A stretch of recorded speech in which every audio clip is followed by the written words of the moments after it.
Hello and welcome back to the Leinster Listen. I'm your host Mick Lennon and this is episode 42, the review of Leinster versus Sale Sharks in the Investec Champions Cup.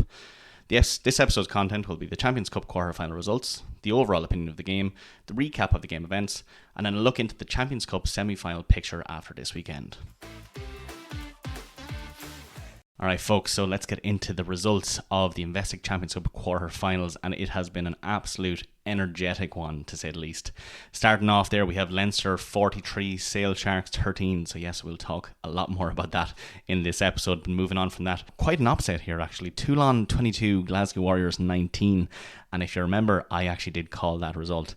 And funnily enough, I actually called all of these results correctly. So if you made some money there over the weekend on my betting predictions, I take PayPal. Anything helps. But no, look, honestly, that was a huge result here for Toulon. But also it's a huge result for us because it ends up that we don't have to go to Scottstown for a semi-final. No, we actually do get a home semi-final for that one. So it's going to be in the Aviva on May 2nd. Can't wait for that. Moving on there, we had Bath 43, Northampton Saints 41. I was recording the podcast for the preview episode right in the middle of that game, and I checked the score at the start of the episode and the end of the episode, and Northampton Saints were still beating them at that point. I think it was 27-5, which was crazy. So that game was an absolute fantastic watch. I'd tell anyone to go watch that again. A great, huge try-scoring match to watch. It was so intense. And then last but not least, speaking of intense matches, we had Bordeaux Bagel 30, Toulouse 15. Yes, look, another game you have to go back and watch, even just the highlights. That was an absolute onslaught, both sides of the pitch. There was some huge controversies, a red card, there was like a yellow card a couple of times as well, but that game was just immense. Dupont played absolutely fantastic, BLBRE played fantastic, everyone actually played fantastic, but Bordeaux just came out on top, and look, they are so dominant. They are going to be a very tough team to come up against in a semi-final or a final coming into Bilbao. Going into those fixtures, so as you heard them, we've Leinster versus Toulon May 2nd. And we've Bath versus Bordeaux, and that is May 3rd. So yeah, it's going to be an absolute cracker of that weekend. And look, I suppose looking back towards European rugby there, this has been probably one of the most, in my opinion anyway, one of the most exciting years for European rugby. It's been absolutely fantastic from the pool stages all the way through to the round of 16. The quarterfinals as well. They've been so exciting. Like even the Challenge Cup there, lots of games there have been seen 30 plus points apiece. Even there today, they had Benetton versus Exeter Chiefs, ended up with a penalty to separate them at the end. So absolutely crazy. They end up 41-43, I believe it was. So actually 41-44. So yeah, just crazy games. But look, Champions Cup as well, full of surprises. As I said there, Toulon beating Glasgow Warriors. Nobody could have predicted that. So, well, actually, maybe myself. No, but like it's such an amazing game that it can go either way, and it's just knockout rugby, really, isn't it? It's just when knockout rugby comes around, you can't actually go and look at the table of the URC or the top 14 or any of these games and say, oh yeah, well they're definitely going to win. It's a different ball game altogether, and even their Northampton Saints, like they were leading by a huge margin pretty much the entire game against Bath, and then to go and lose by 2 points. It's immense. It's absolutely immense. Obviously you have to commend Leinster there as well. We're on a complete unbeaten streak there in Europe. Although we're making them look very difficult, but still an unbeaten streak. And yeah, I mean, look, I'm looking forward to these semi-finals. I think they're going to be absolutely electric. All four of those teams have just stood out performance-wise. They've just been so good, especially Bordeaux and Bath. They've just been, Bath especially, to come back being down for most of the game to win them by 2 points it's just crazy. It's typical Bath though as well, I must say. Anyway, I digress. Let's go back into the actual game at hand here, which was Leinster versus Sale Sharks. Yeah, so I suppose starting off there with my prediction, and once again, thank God I'm not a betting man because I got this way off the mark. So my prediction there was Leinster 29, Sale Sharks 25. The actual score there was obviously 43-13. So look, I don't know where I was going with thinking Sale Sharks were going to score a heap of tries there. I also didn't expect us to put a heap of tries against them. So look, yeah, I'm happy anyway. I'd rather be totally wrong based on us smashing them out of the Aviva. But look, let's go into the opinion there. I suppose, a very patchy first half. I think we can all say that. We had a very dominant second half. Thank God. But I suppose that probably is the mark of a good team. Really step it up when we need to, considering that we weren't doing too great in the first half. Big highlight there is obviously Ryan Baird. He absolutely destroyed the Sale Sharks line out. He's just, it's so good to have him back. He's a weapon. He is a weapon. I actually think it's funny him coming back now, because it's as if all the coaches on the other teams just weren't prepared for him or something. He's come back from injury. They're like, oh yeah, he's grand. He won't be doing much now in the next few games because he'll be ramping up. No, he's just straight in there, straight in, no kissing whatsoever. Fantastic. I can't. I love seeing him on the team sheet. It's such a refreshing thing to see him coming out and playing stellar rugby. Look, we weren't blessed with injuries there as well. Usmanov only lasted a couple of minutes there, and he had to be replaced by Cahir. He was going off with a calf injury. So, yeah, as I said, another prop bites the dust there. It's just it's crazy town. Big Joe there as well had to go off for about 15 to 20 minutes. He had to have his face sewn back together after he got split open in one of the lineouts. And when I say split open, I mean for some reason the cameraman decided to look at him when he was kneeling down, holding his face, and there was just blood everywhere. They quickly just panned away because they're like, oh, okay, that's not good viewing. Anyway, he came back on, thank God, with a scrum cap on, heavily wrapped, and obviously his eyebrow just probably stitched together. But great to see him back. That's just the height of rugby, though, isn't it? You go off and your face is hanging off, get a few stitches in, back out you go. Yeah, look, in fairness, let's go into the breakdown here. Scrums, yeah, they were competitive. I think the first one wasn't great. Usmanov, he probably picked up that injury in that scrum. Wasn't fantastic. Look, they won. Sale Sharks won 3 scrum penalties in the first half. Not great considering they're like an all academy front row. So yeah, well, maybe we'll just skip over that point. But anyway, yeah, look, Usmanov went off within 4 minutes. I think, yeah, it was within 4 minutes there. So that's the game plan out the window there. Really, Jerry Cahir had to come on, and in fairness, I have to give him credit. He held the scrum together, fair play to him, and it was a huge ask for him to come on and play that pretty much the entire game. So yeah, look, something to work on. Again, hopefully Usmanov isn't out of action for too long. Obviously we've the URC coming up now again, but also then we also have the Investec Champions Cup semi-final, so we definitely need our props back, and hopefully Porter will be back at that point as well. I don't think he was too badly injured, so yeah, he might be in training again. Yeah, moving over there to the lineouts, yeah, excellent. Absolutely excellent. As I said, Ryan Baird, he just stole the show. And not only did he steal the show, but he stole the lineouts as well. 3 of them, in fact, yeah. Look, transformed the game. He just transformed the game. In fairness, Ethan Kane there for the Sales, he was the hooker. He struggled to find his jumpers. He's just... It wasn't his day, but it actually made it way better for us. We benefited greatly from him not having the best game. We absolutely shredded him once we found a rhythm there. So, yeah, fantastic. Lineouts as a whole, brilliant. Defence there as well, yeah, solid. A little bit passive in the first half now, in fairness. A little bit passive. Now, we didn't let them in for too many tries, obviously. As you can tell, they only had 13 points overall. 2 of those scores were penalties as well. But yeah, for some reason, George Ford decided to kick the ball in the sky towards Hugo Keenan for the majority of the match. And I don't know why he did that. After the first time, you could give him credit to be like, okay, that was a mistake. Hugo Keenan's obviously on form here, and he was catching it. The second, third, fourth, fifth, and sixth time, I don't think you can give him any excuse. Just don't kick it towards Keenan was probably what he was told at halftime, or maybe more so to kick it towards Iwane, who was having an absolute mare of a time up in the air. I don't think he caught a single ball, which was not great. He didn't even hit them back. He was actually knocking them on, or just not even getting them at all. So yeah, look, he struggled there to contest those high balls, and I think Ford kind of figured it out, and he definitely started to kick towards him. So not great there. But look, overall, we didn't let them in all that much. Our second half was absolutely tight. So yeah, look, defence as a whole, bit passive, but not too bad. So I'm happy enough with that.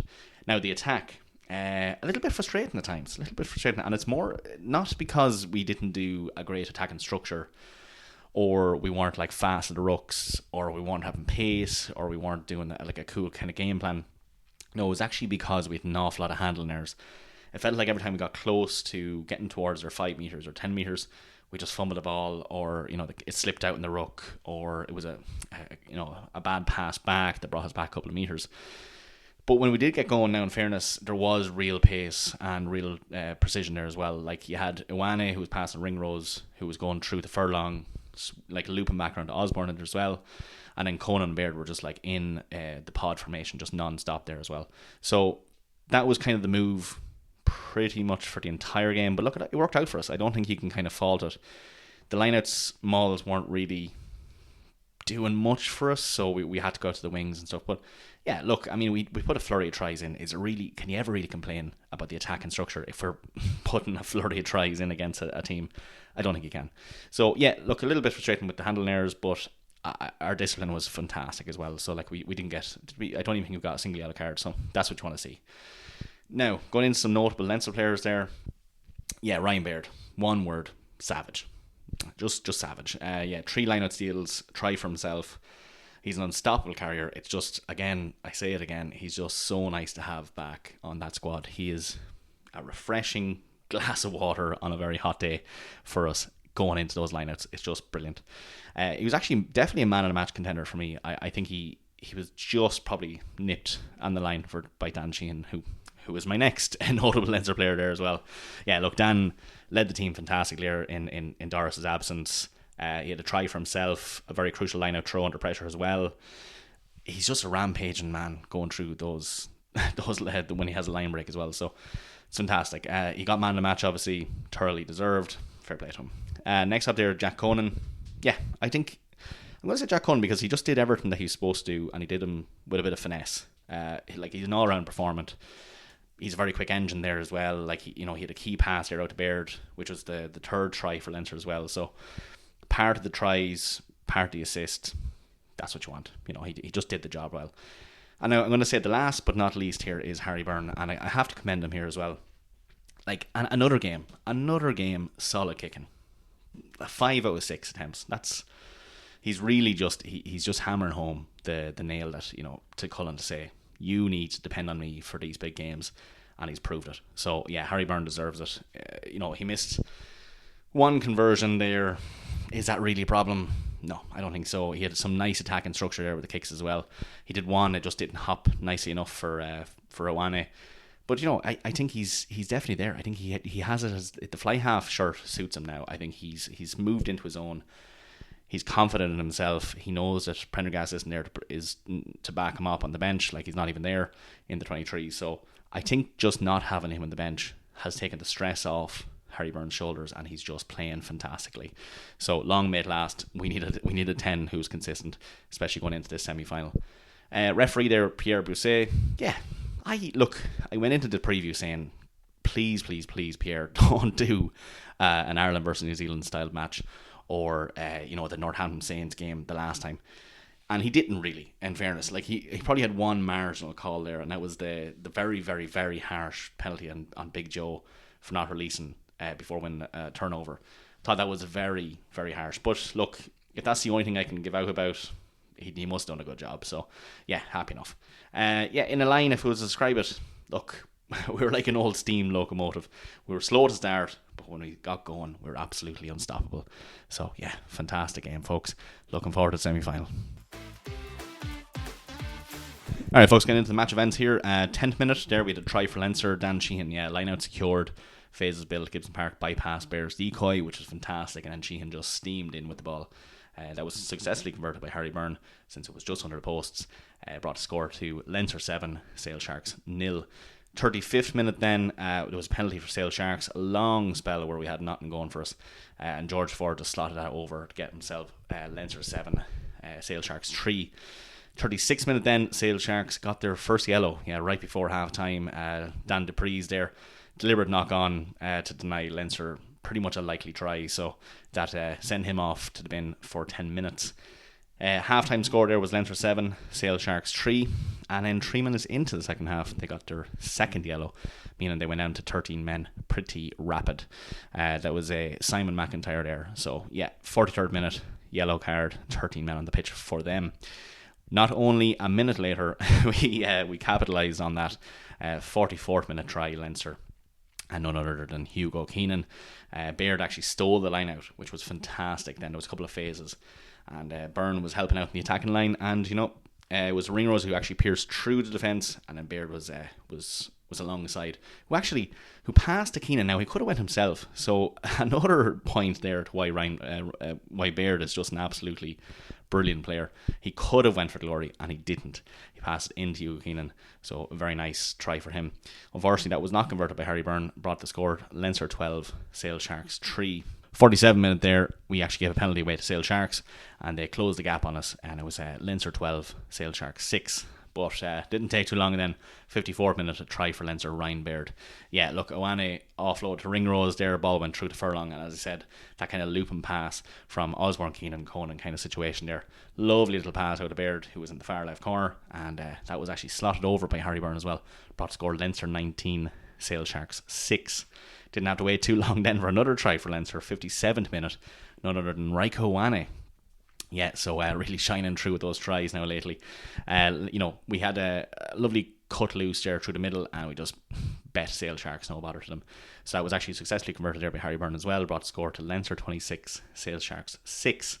63rd minute then, Leinster for try? A try for Leinster, another than Tommy O'Brien, who actually didn't have too much of the game, too much to talk about in that game, but obviously did his job, which is all we want him to do. But yeah, anyway, chip over the top by Byrne there, ricocheted off of a Sale defender in the air, and it just fell perfectly for Tommy O'Brien.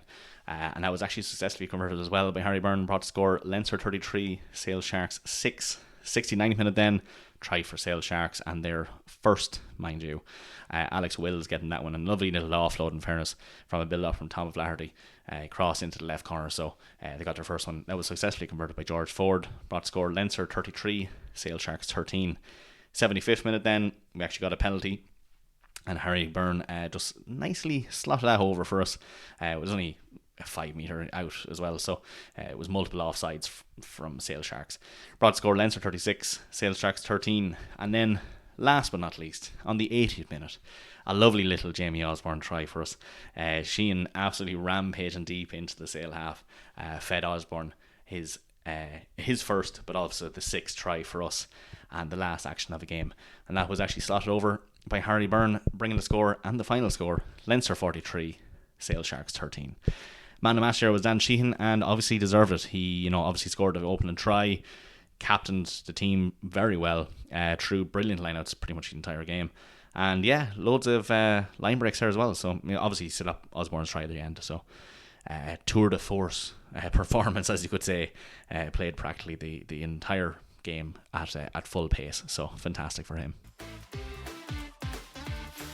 Alright, the next game for the Investec Champions Cup, folks, has been confirmed as of this evening, and it will be the 2nd of May at 3 p.m. kickoff in the Aviva Stadium. So I'd imagine tickets will probably go on sale quite soon. They'll obviously start off with the season ticket holders pre-sale, but then we'll go on general sale probably the morning after. And anyway, folks, that is her. So look, if you haven't already, please do follow us on social media. I'm trying to get some content going there now, so I'll put up a couple of funny memes or shorts coming up soon. Just get the time to do it. And look, hope to see you at the game whenever it's put on sale and on 2nd. But as always, thanks for listening.